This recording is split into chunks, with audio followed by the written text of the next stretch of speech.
This is 99% Invisible. I'm Roman Mars. For every disease, illness, or discomfort, there is a drug. There are so many drugs. Drugs that seemingly work miracles and change the world, and drugs that are put in the service of fighting a malady for decades, only to learn much too late that they have almost no effect at all. You could tell the story of the world through the drugs we take and the diseases they are designed to manage. This is what the new podcast, Drug Story, is all about. On the show, creator and host Thomas Getz tells the story of the disease business one drug at a time. Each episode explores one disease and one drug. Drugs end up being an incredible lens to view our world. This week, we are featuring an episode of Drug Story, an independent documentary journalism podcast. The kind of podcast you just don't hear about anymore, and one that deserves your full attention. It is so good, I've listened to every episode. Here's one of my favorites.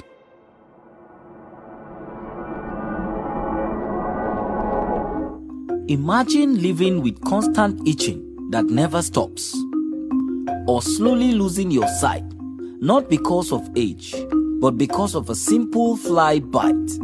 That is the reality of onchocerciasis, also known as river blindness. One small tablet of ivermectin, taken once or twice a year, helps stop transmission and protects entire communities. This is how itching stops. This is how blindness is prevented. And this is how a generation grows up free from river blindness.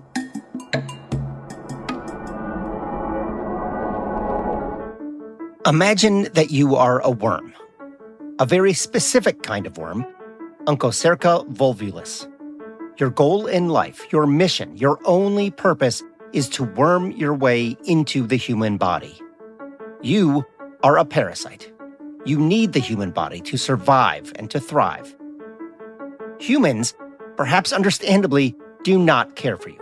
They curse you and your larvae especially, because once they get into humans, they squirm everywhere.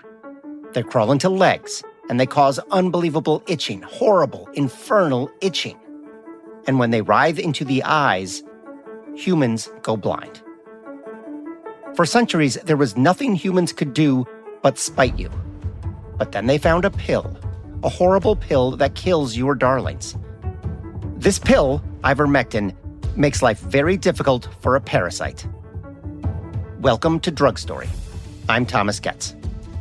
Today's drug is Ivermectin, which truly is a wonder drug, a veritable miracle cure. It is really, really good at killing parasites that cause diseases like river blindness or elephantiasis. These tropical diseases mostly happen in Africa or South America or parts of Asia. Ivermectin is also effective against hookworm, which a century ago was endemic in the southern United States. And it's good on heartworm, which affects pets, dogs, and cats, and it kills parasites in horses or other livestock. But in the United States these days, you have probably heard of ivermectin not as a treatment for river blindness, but for different purposes altogether. I just did a parasite cleanse. I never thought those words would come out of me. Things literally came out of me. I've used ivermectin when I was really sick with. I have too. Yeah, and honestly, I actually think, I've seen a lot of studies. I think that it's probably not a bad idea to use it once or twice a year to cleanse it out of your body, right? Right. Some of my patients will take ivermectin as a prevention for viral illnesses.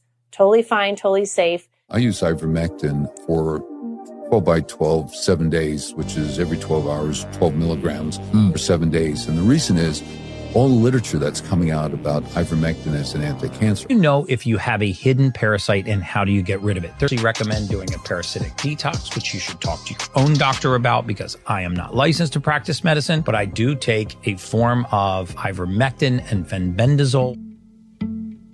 So yeah, Google tells me that right now there are many tens of thousands of videos on YouTube raving about ivermectin. But cancer? Parasite cleanses and viruses? What is this drug? What does ivermectin do, really? In this episode of Drug Story, we're going to tell the story of ivermectin, this amazing medicine. We are going to talk about parasites a lot. and we will dig into what got all those people on YouTube and Instagram talking about ivermectin, what they hope it could be, what they believe it works on.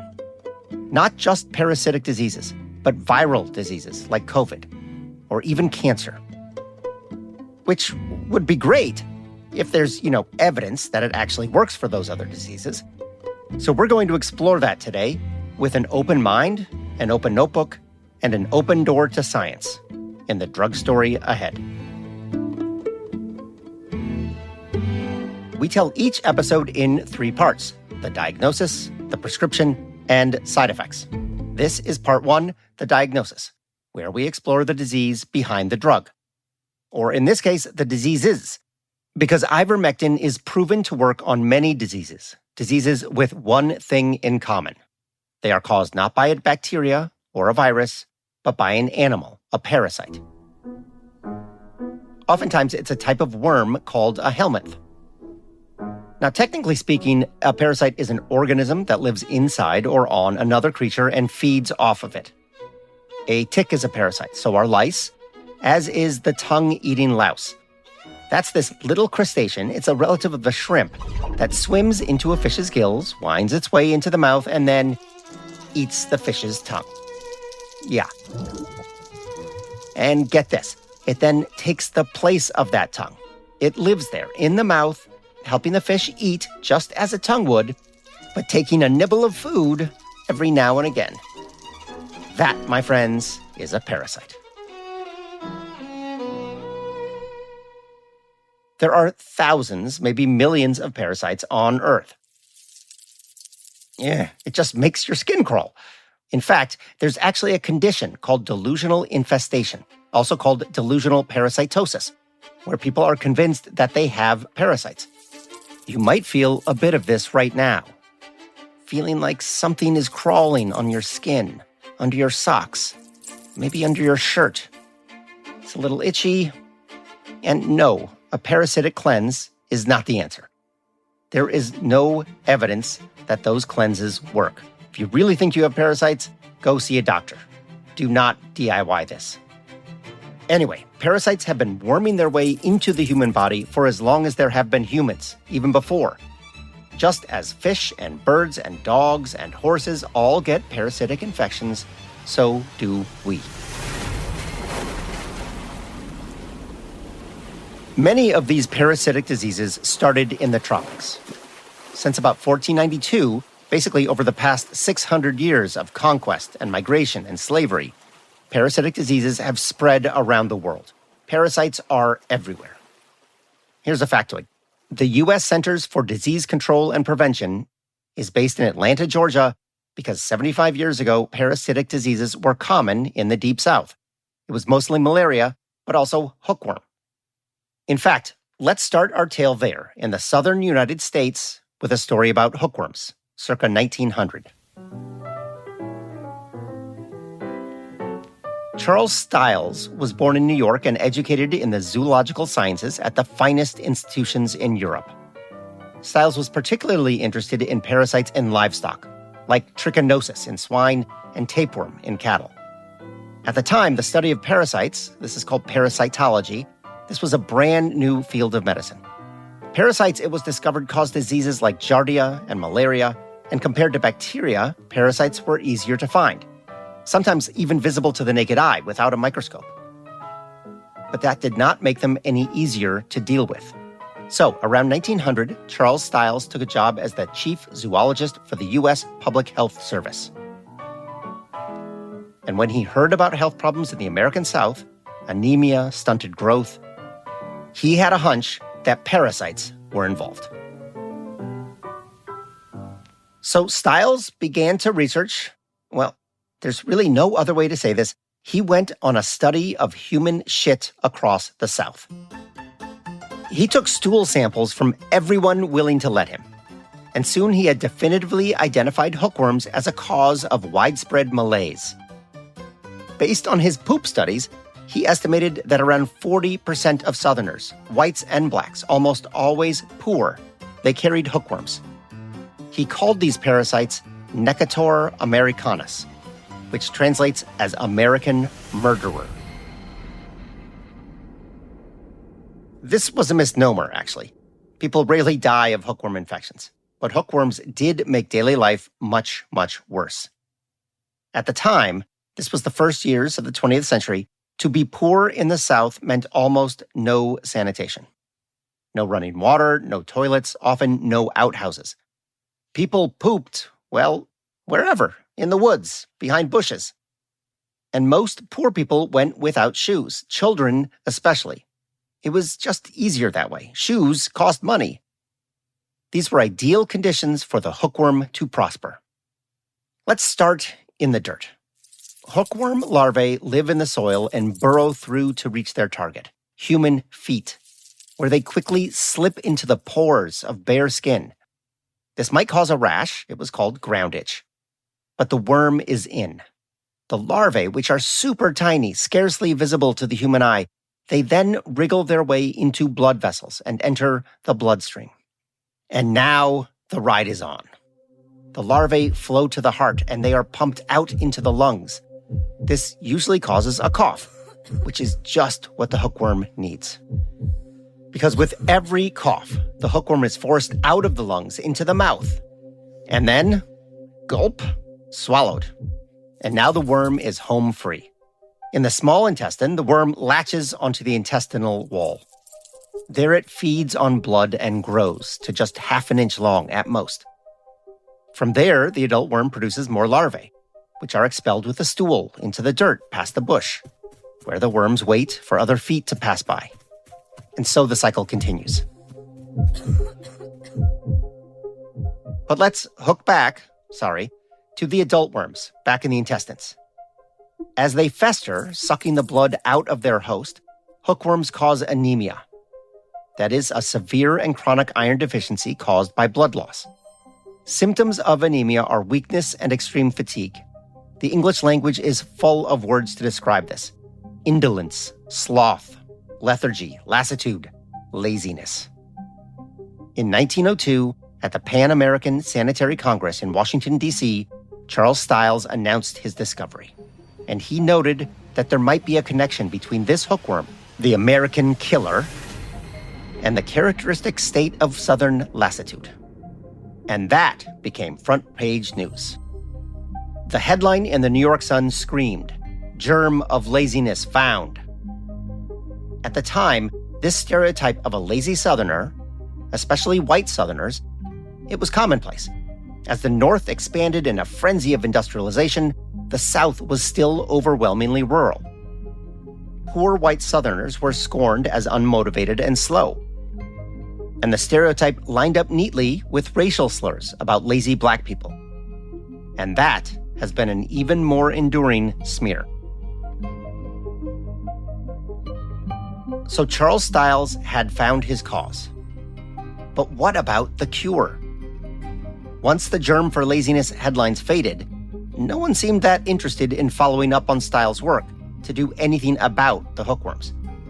It may have affected 40% of the population, sure, but hookworm was mostly an affliction of the very poor, and often blacks. Remember, this was the Jim Crow-era South, not a time of great progress. So this was just not a priority for the fledgling U.S. Public Health Service or the growing nation. So Stiles started stumping and lecturing about what he thought should be done. He said, "My hobby may be summarized in the two words, clean up.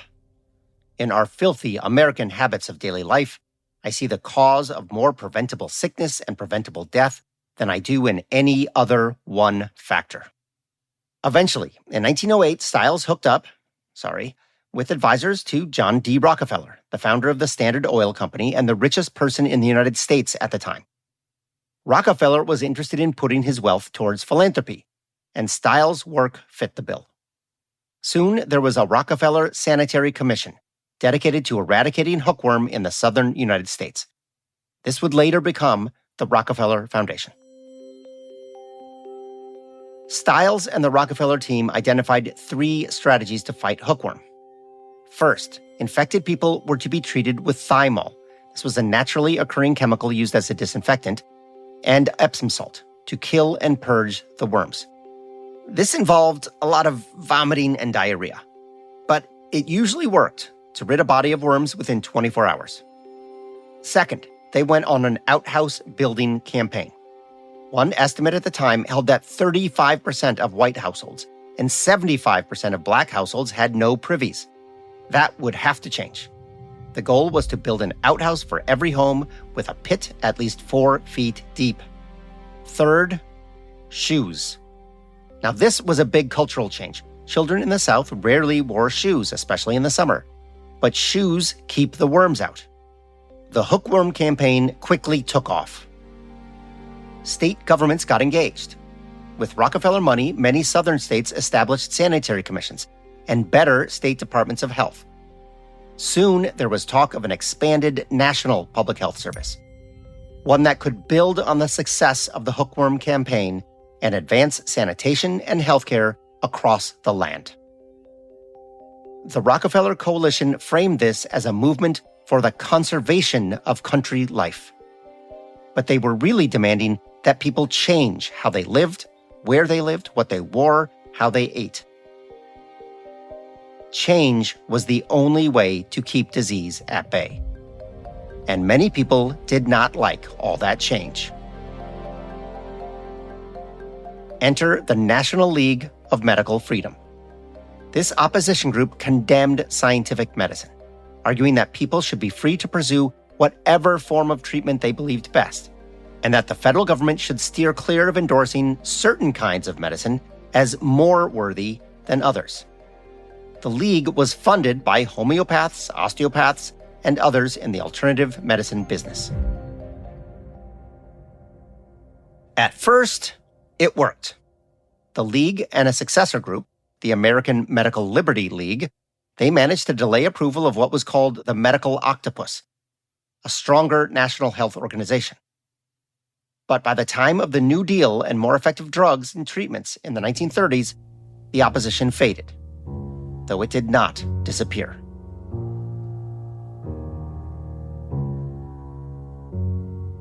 That idea of defending medical freedoms against mainstream medicine, does that sound familiar? That idea would not die. It has not died. So now back to hookworm.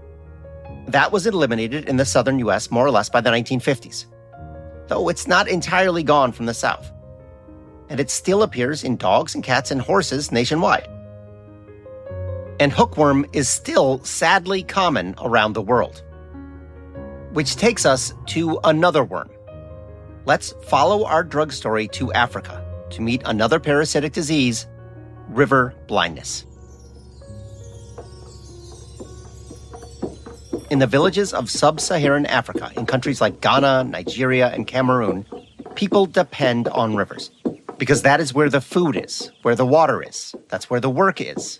The water from the rivers is precious indeed, but the rivers are treacherous. They produce the black fly that brings blindness.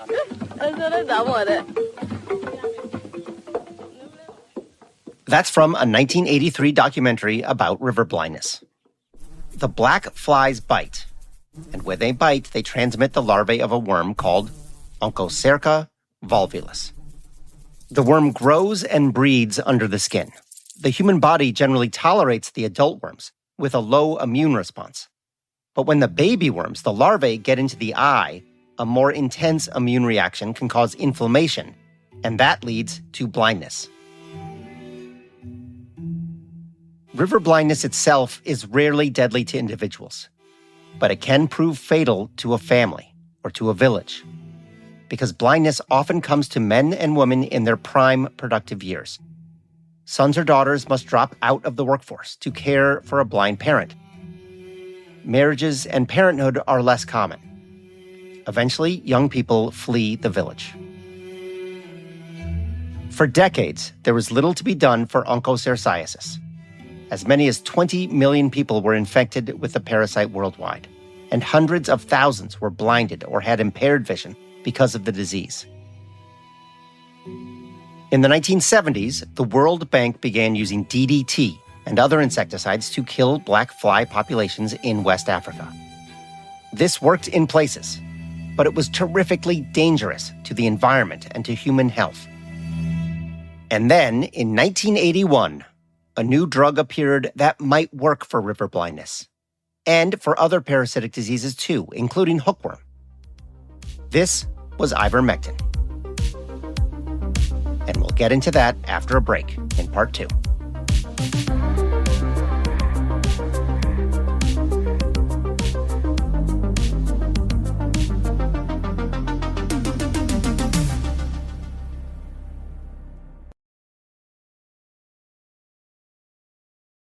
Welcome back to Drug Story. This is part 2, The Prescription, where we explore the creation and the use of a drug to treat disease. And today's drug is, of course, ivermectin. The creation of ivermectin begins, of all places, on a golf course, south of Tokyo, Japan, in 1973. On the edge of the course, looking east over Sagami Bay, a young scientist named Satoshi Omura was digging up dirt. Now, at the time, it was well known that soil, dirt, was full of life and full of microbes. In any patch of earth, a war is going on, with various bacteria producing chemical agents to kill off rival bacteria in the quest for food and survival. And since 1943, it was known that some of those microbes could be isolated and turned into medicines. One of the first antibiotics, streptomycin, was isolated out of soil. Tetracycline, rapamycin, and a dozen other medicines started in dirt. Omura was a director at the Kitasato Institute, and he had just begun a research project with Merck, the New Jersey-based pharma company.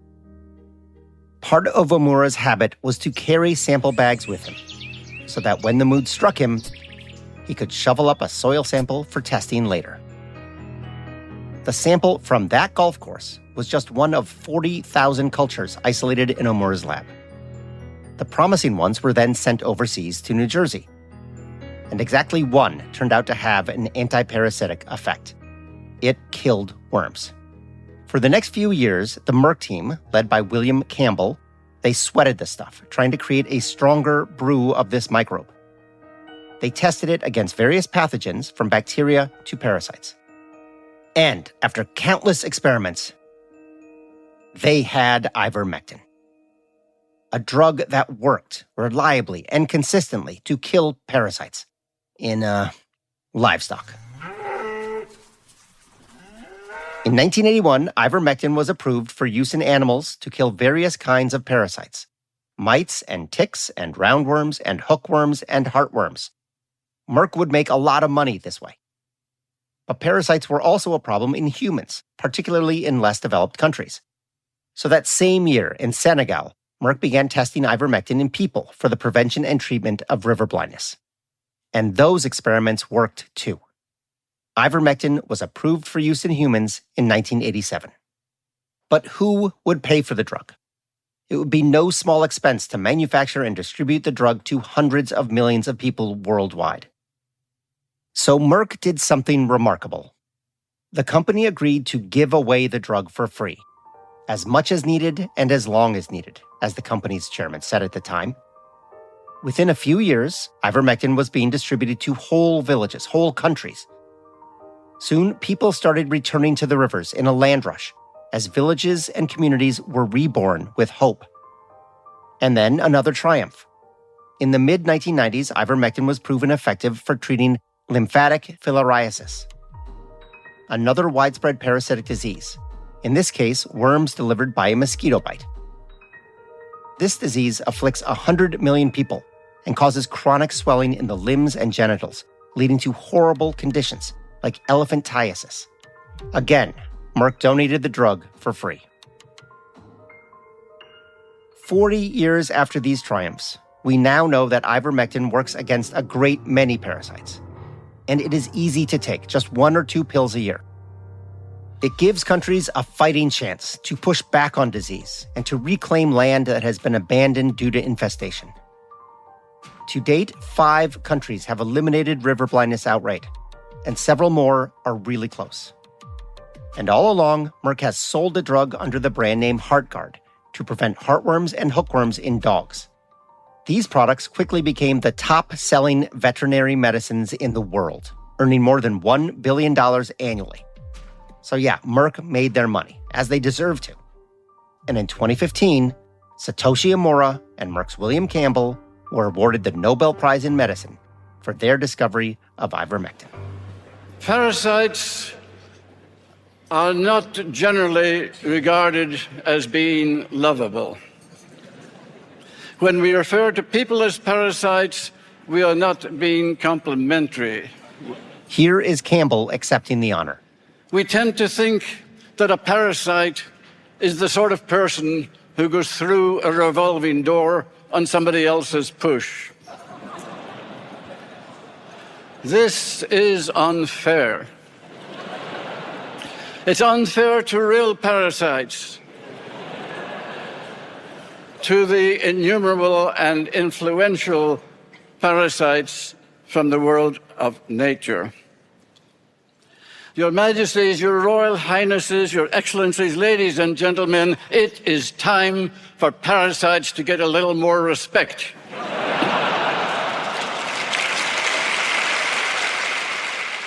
We could end our story here.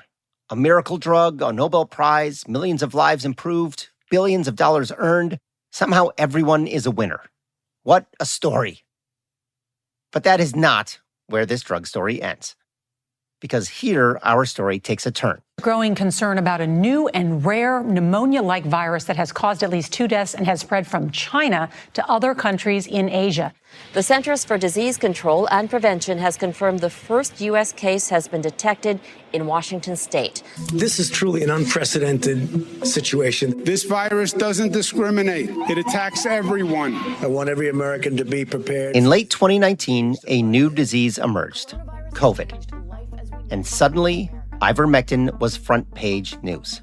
I have today declared that the coronavirus presents a public health emergency in the United States. Public health emergency. A declaration of emergency. State of emergency. COVID-19 can be characterized as a pandemic. We will be suspending all travel from Europe. I am officially declaring a national emergency. It was quite crowded, and we had to wait outside for about 20 minutes before they let us in. Jumping to March 16th. This is part 3, side effects. Now, usually side effects are unwanted or undesired consequences of a drug. But sometimes those unintended consequences actually open the door to new uses for the drug. It's called repurposing. Repurposing for medicines is oftentimes a medicine may be developed for one reason, one indication, and it may have off-target effects for a different disease process. So Viagra, everyone knows about Viagra. So Viagra was initially developed as a blood pressure medicine. This is Dr. David Boulware, a professor of medicine and infectious disease physician at the University of Minnesota. It didn't really work that great as a blood pressure medicine, but it had some off-target side effects. So those side effects, people were like, oh, this is a thing. So it was then repurposed for sort of erectile dysfunction, even though it was originally developed as a blood pressure medicine. So that's a famous example of something that's repurposed. Now, remember, when COVID hit the U.S. in 2020, nobody knew anything. There was no obvious treatment. So there were a lot of ideas, some absurd ideas about what would work. Some people said bleach would kill the virus, or methylene chloride, that's also known as paint stripper. Ultraviolet light was supposed to work. In India, one politician held a cow urine drinking party, and 200 people showed up. There were so many teas and salves and extracts. And then there were supplements. People were crushing the store, trying to get their hands on various supplements. This is Simone. She worked in a grocery store in Portland, Oregon, in the supplements section. She had a front row seat to the frenzy. Vitamin C, vitamin D, zinc, elderberry, and NAC. Oh, quercetin also. Right. And these all help the immune system, in theory. Yes. And the energy was very chaotic. Yeah. It was just a really weird time. And then there was the idea to repurpose drugs. Chloroquine and hydroxychloroquine and azithromycin. That's an antibiotic. It kills bacteria, not viruses like COVID. And then, on April 4th, 2020, ivermectin entered the conversation. The drug was first mentioned in a paper published in the journal Antiviral Research. Dr. Boulware explains what the study said. There was a publication that came out that talked about how ivermectin had, in a petri dish kind of lab situation, where ivermectin had an antiviral effect against SARS-CoV-2. You put enough of anything in a petri dish in a high enough concentration, it will start inhibiting just cells and kill the cells. And so when I saw that, I was like, ooh, I was kind of, I was interested. And is that concentration achievable in the human body with normal dosings? And so when I did the mathematics, kind of back the envelope calculation, it was like 100 times higher level than you would ever achieve in the human body. And within about 5 minutes, realized this is unlikely to be a viable treatment option because the concentration needed for an antiviral effect is so high. So, because it would kill the virus, but it would not be good for the human either. It's just so far beyond the normal dosing range that to get that dose, you'd have to take a massive amount and you'd run into toxicity most likely. Because a lot of things work in a petri dish, a lot of things work in a mouse. Like, my gosh, we can cure cancer in a mouse, we can cure heart disease in a mouse. But it doesn't mean that whatever drug is always going to work in humans, but it's a starting point that you start there and then you've got to do a clinical trial to actually test it and see, is there actually a benefit in actual humans with the disease?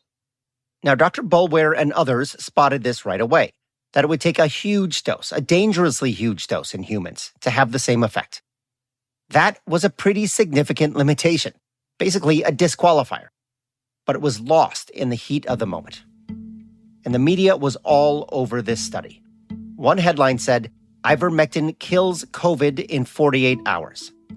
Newsweek wrote, anti-parasite drug used since 1980s may help stop coronavirus, new study says.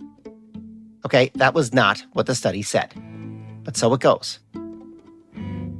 Just days later, another paper appeared, proposing even stronger evidence for ivermectin. This paper claimed it had data from a company called Surgisphere, based in Chicago. Supposedly, they had records from nearly 1,400 COVID patients from hospitals around the world. Half of these patients, the paper claimed, had been treated with ivermectin in the first days of the pandemic. Remarkably, the ivermectin patients showed a much lower mortality rate than patients who had not taken ivermectin. Just over 1% of the ivermectin patients died, compared to more than 8% of the non-ivermectin patients. This was a staggering result. But the data, it was sloppy and inconsistent. And when other researchers asked to see it, the Surgisphere researcher demurred. And he eventually disappeared.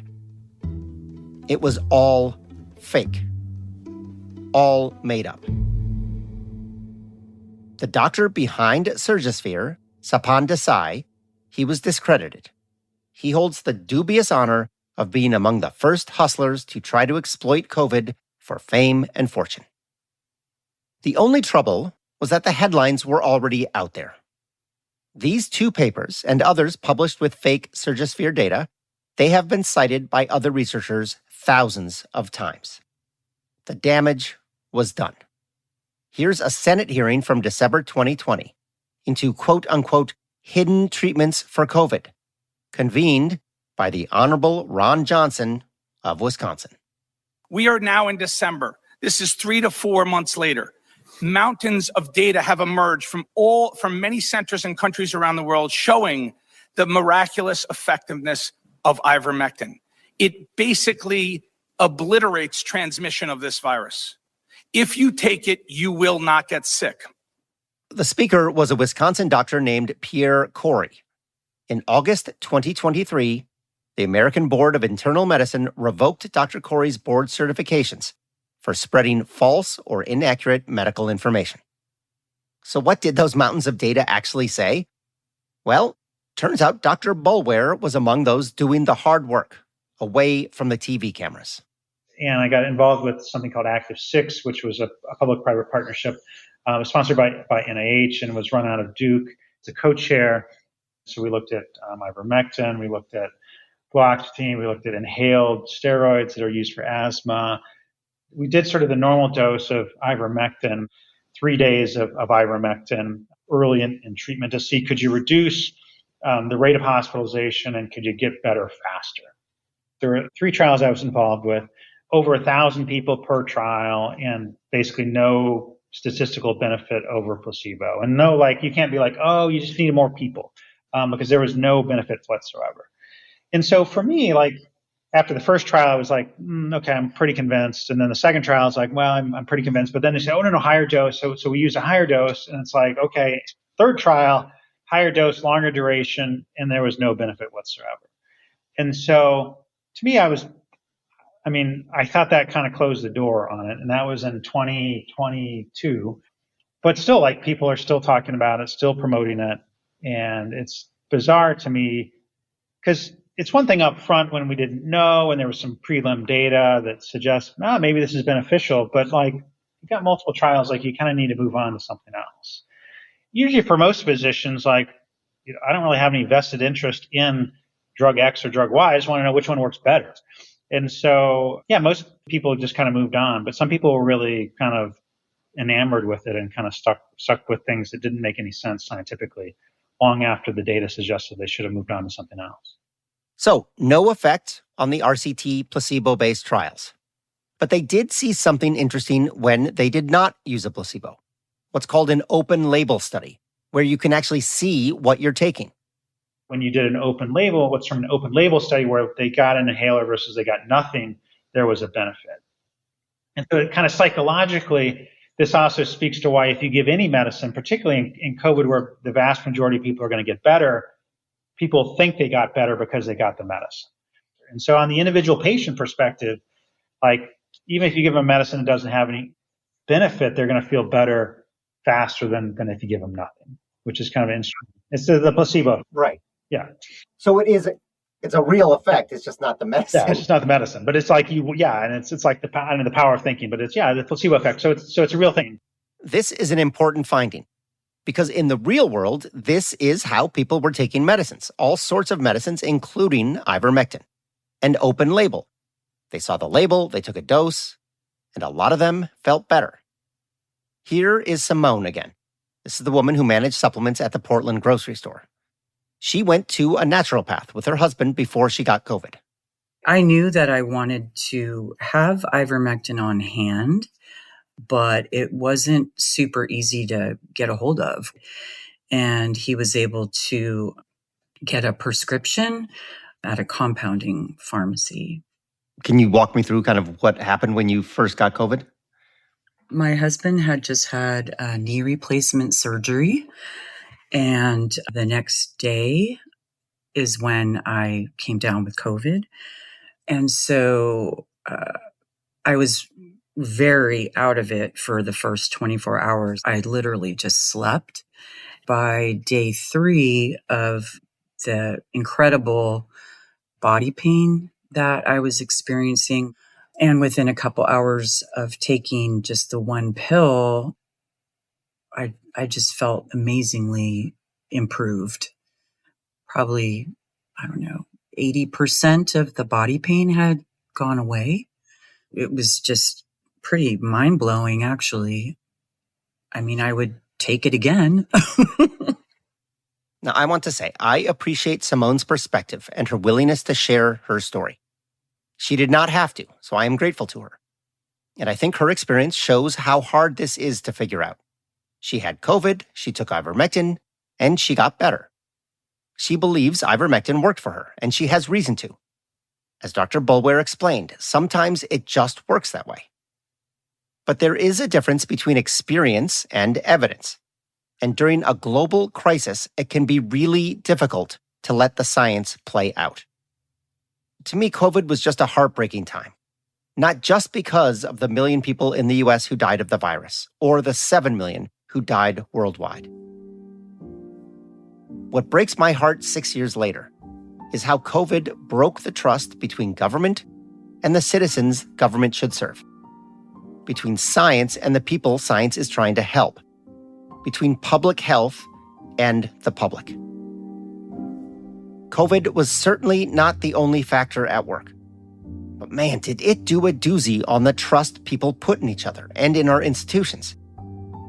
It made it difficult for all of us to know who can we count on? Who can we put our faith in? In February 2021, Merck, that's the company that discovered ivermectin, they put out a statement saying that their scientists had reviewed all available research. And they found that they identified, quote, no meaningful evidence for clinical activity or clinical efficacy in patients with COVID-19 disease. And this was Merck. They stood to make a lot of money if ivermectin did work.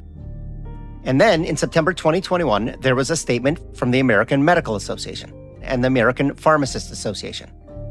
Quote, strongly opposing the ordering, prescribing, or dispensing of ivermectin to prevent or treat COVID-19 outside of a clinical trial, unquote. Not only did they say it wasn't helpful, but that ivermectin was demonstrated to be harmful to patients. But for those who had already lost faith in the medical establishment, this was probably just more fuel added to the fire of distrust. They wanted their medical freedom to do their own research and make their own choices. Now, I'm not going to chronicle everything that happened with COVID. I'm not getting into vaccines or lockdowns or where the virus originated. That story is not this story. I will just note that in late 2021, YouTube decided to remove videos from their platform that contain dangerous coronavirus information. Over 1 million videos were removed. But there are still many videos there, thousands of them, and more still on TikTok or Instagram. And sometimes it just takes one video to get people talking again. I'll tell you a good story. Okay. I have 3 friends. All 3 of them had stage 4 cancer. All 3 of them don't have cancer right now at all. And they had some serious stuff going on. And what did they take? Jesus. They took some, what you've heard they've taken. Ivermectin. Fenbendazole. Fenbendazole, yeah. I'm hearing that a lot. They drank hydrochloride something or other. There's studies on that now where people have proven that people drinking methylene blue and stuff like that. Yeah, methylene blue, which was a fabric dye. Yeah. Yeah, it was a textile dye. And now they find out it has profound effects on your mitochondria. Yep. Yeah. This stuff works, man. There's a lot of stuff that does work, which is very strange because, again, it's profit. That was, yes, Academy Award winner Mel Gibson and comedian Joe Rogan back in January 2025. More than 12 million people have watched that episode. Now, there is no evidence for any of that, in fact. There have been many studies looking into the potential therapeutic effects of ivermectin on various cancer. Ovarian cancer, liver cancer, breast cancer, pancreatic cancer, lung cancer, and so on. Different cancers can have very different courses in the human body. So drugs that work in one type very often do not work in another kind of cancer. Most of the research so far is in vitro, in a petri dish. So the same caveats as above. What works in a petri dish or a mouse, it may not work in a human being. It may kill the cancer, but in amounts that could also kill the human. And none of these have been large-scale randomized control trials in humans. So the data is scant, despite what Mel Gibson says. But what has changed is who was in charge back in Washington. And in February 2026, the new director of the National Institutes of Health, who has said the NIH should serve as the research arm of MAHA. Hey, everyone, I'm here today to tell you how we can make America healthy again. And the head of the National Cancer Institute said that they had funded studies of ivermectin cancer treatments that are already underway. Here's what the head of the NIH said. If lots of people believe it and it's moving public health, we at NIH have an obligation, again, to treat it seriously. Well, that's not actually the way it's supposed to work. Just because people believe something does not mean it's worthy of study, or that it is worth the money, our money, to do the research. But whatever, that's the way they make decisions now. Studies are underway. Maybe it works. Who knows? And the great state of Florida isn't far behind. In late 2025, the Surgeon General of the Sunshine State announced a $60 million cancer innovation fund that would study, among other things, the value of ivermectin for cancer treatments. This is fine. It's what I have argued for in this show, after all. Do the science, test your hypotheses. But like Dr. Boulware explained, if it does not work, move on. Find something better. Because even when you test something that doesn't work, you still get a lot of placebo effects. And each of those becomes an anecdote, a story, a testimonial. And to a lot of people, anecdotes are much more compelling than statistics and p-values and relative risk reduction calculations. And we should expect a lot more anecdotes. Recently, 5 states, Tennessee, Arkansas, Idaho, Louisiana, and Texas, have voted to make ivermectin available over the counter without a doctor's prescription. These states are not seeing an upsurge in hookworm or any river blindness. It's just for people who want it on hand just in case. In the name of, yes, medical freedom. But freedom's just another word for trying to sell you something. Just look at supplements. It's no coincidence that a lot of people promising unproven things have a product they want you to buy.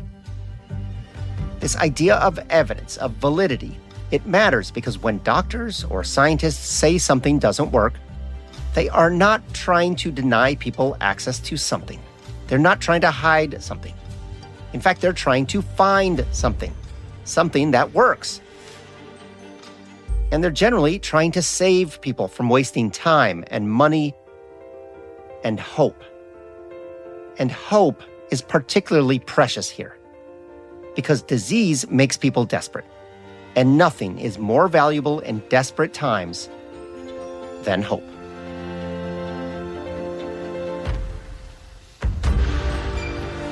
That's it for this episode of Drug Story. For an annotated list of our sources for this episode, visit drugstory.co. Drug Story was created, written, and hosted by me, Thomas Getz. Rachel Swaby is our producer and sound designer. Mark Bush is our engineer. Molly Warner is our research director. Drug Story was produced with support from the University of California, Berkeley School of Public Health. Thank you to our guests, Simone and Dr. David Boulware. Drug Story is an independent production. If you would like to support our work, contact us at drugstory.co. You can also subscribe to our Substack there and be notified when new episodes come out. And I want to let you know, we are gearing up for a season 2. We have a lot more drug stories to tell.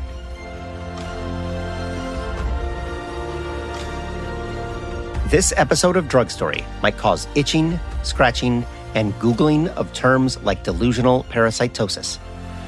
We recommend you wear shoes, wash your hands, and grant your doctors and yourself a little more respect.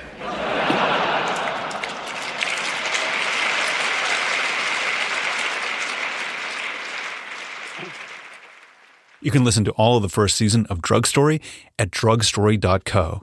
Go listen, it is fantastic. Season 2 is currently in production.